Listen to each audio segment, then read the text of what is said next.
বাঙালি হিসাবে ৩ বেলায় আমাদের ভাতের প্রয়োজন। কারণ ভাত না হলে আমাদের খাবার তেমন একটা জমে না।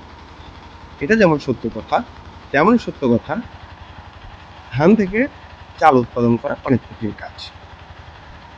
গ্রামে একটি জিনিস সবচেয়ে বেশি দেখা যায়, মা চাচিরা কখনোই ধান কোনো মিলে দেন না বা দিলেও তারা চান প্রচলিত নিয়মে সেগুলো সিদ্ধ করা হোক এবং সেই সিদ্ধ ধান কোনো একটা মেশিনে ডিজেল চালিত মেশিনে যেটা এখানে দেখা যাচ্ছে সেটা দিয়ে ধান ভাঙানো হয়।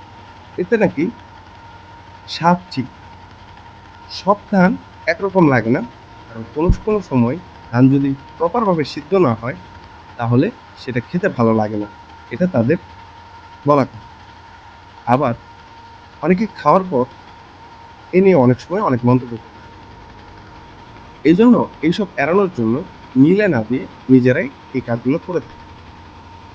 এখানে যেটা মেশিন রয়েছে সেটা একটা ডিজেল চালিত মেশিন।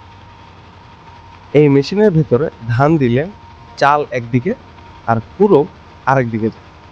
ধানগুলো একটা বোলের মধ্যে রাখা হয়, যেই বোলগুলো নিয়ে যাওয়া হয় পরবর্তী সময় বস্তাবন্দি করার জন্য।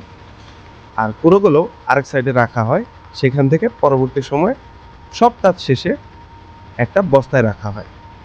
কোনো জিনিসই এখানে ফেলা যায় না, সব জিনিসই এখানে কোনো না কোনোভাবে কাজে লাগে। চাল যেভাবে মানুষের খাবারের চাহিদা মেটায়, তেমনি পুরো গৃহপালিত পশুর খাবারের চাহিদা মেটায়। মেশিন ঠান্ডা করার জন্য এখানে পানি ঢালা হচ্ছে, কারণ এতক্ষণ কাজ করার পর মেশিন সাধারণত গরম হয়ে যায়। কখনো কখনো 2-3 ঘন্টা মেশিন টানা চলার পর সেটাকে একটু বন্ধ করে ঠান্ডা করা হয়, যাতে করে চাল কোনোভাবে ভেঙে না যায়। এখানে অনেক সময় দেখা যায় যে চালগুলো গুঁড়ো হয়ে যায়। গুঁড়ো বলতে খুদের চাল বলে একটা কথা আছে, এটা হয়।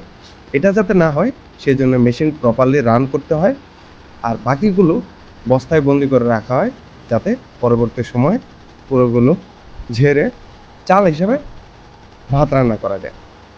আজ এই পর্যন্তই, দেখা হবে অন্য কোনো পর্বে।